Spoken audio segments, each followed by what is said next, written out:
كلمة السيد رئيس الجمهورية.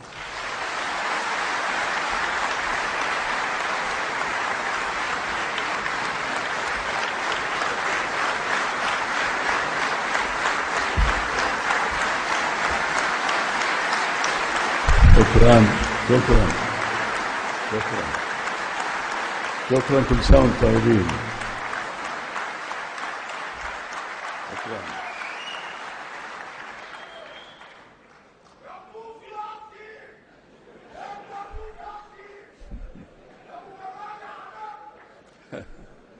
بسم الله. شكرا. بسم الله الرحمن الرحيم. الأخوة والأبناء عمال مصر، السيدات والسادة، أتحدث إليكم في عيد العمال. أتحدث لعمال مصر وعاملاتها ولأبناء الشعب بكافة محافظات الجمهورية. سيظل العمال كعهدهم في طليعة حركتنا نحو الحاضر والمستقبل الأفضل، وأنني إذ أشاركهم احتفالنا السنوي بعيدهم أؤكد تطلعي لدورهم وإسهامهم في المرحلة الهامة المقبلة إن شاء الله. لننطلق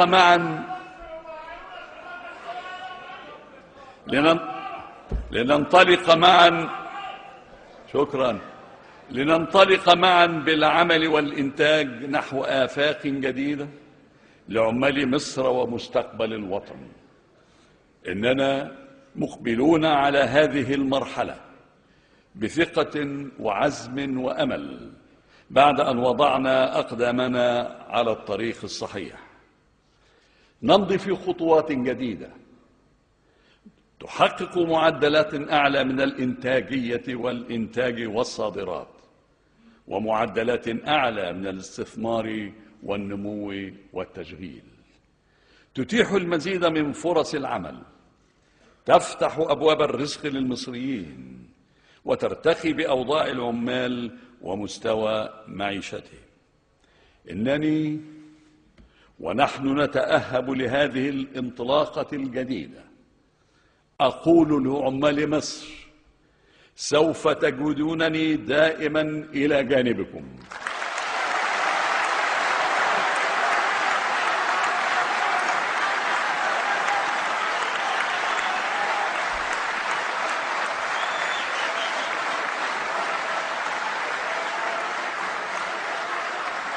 طب ما كمل.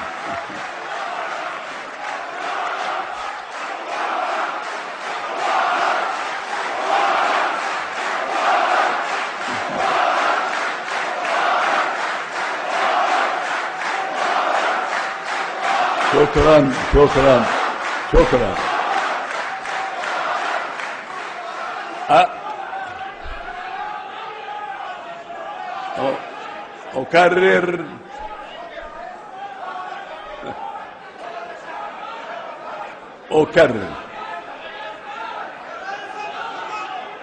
أكرر أقول لعمال مصر: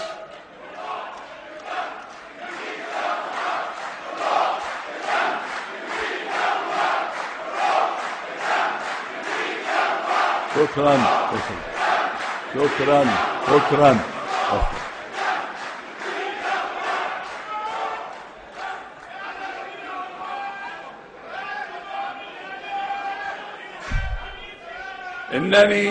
إنني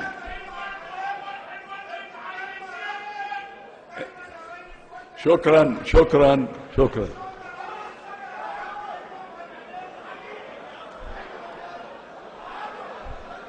إنني ونحن نتأهب لهذه الانطلاقة الجديدة أقول لعمال مصر: سوف تجدونني دائما إلى جانبكم، حافظا لعهدي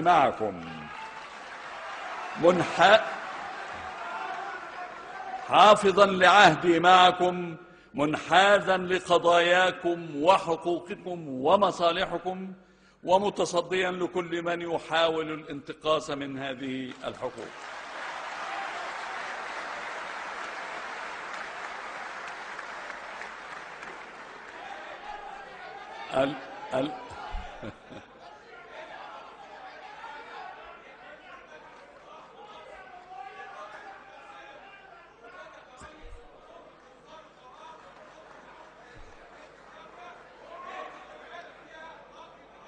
شكرا.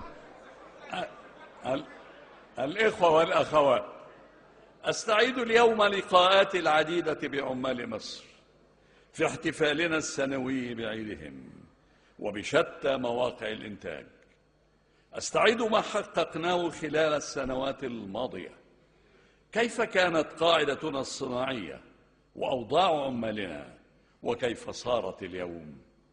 إن ما شهده قطاع الصناعة من تغيير وتطور هو جزء مما شهدته مصر، الدولة والاقتصاد والمجتمع، فانتقل بنا من معطيات الستينات لمتطلبات القرن ال21. وصلنا تشجيع الاستثمار المصري والعربي والأجنبي، فصارت لدينا مدن صناعية متطورة قامت بأيديكم وعلى أكتافكم، تأخذ بأحدث تقنيات العصر، تتيح فرص العمل، تمتلك القدرة على المنافسة في السوق المصري وأسواق العالم. كما قمنا في ذات الوقت بإصلاح وتطوير الأصول المملوكة للدولة لدعم قدرة شركات قطاع الأعمال العام على المنافسة.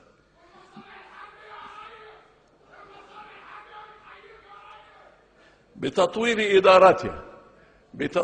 إدارتها وضخ استثمارات مباشرة للإحلال والتجديد والصيانة ولتقليص خسائر الشركات المتعثرة وتسوية مديوناتها. قمنا بذلك واضعين نصب أعيننا تحقيق استقرار أوضاع العاملين والنهوض بها. وبرغم ما حققناه فلا تزال الحاجة قائمة لمراجعة دقيقة للتشريعات الحاكمة للعلاقة بين العمال وأرباب الأعمال، بما يحقق عدالة وتوازن هذه العلاقة وتفعيل الرقابة عليها والتزام الشركات بمسؤوليتها الاجتماعية. إنني أطالب الحكومة والبرلمان بالعمل على إنجاز تعديلات القوانين ذات الصلة على نحو يحقق الزيادة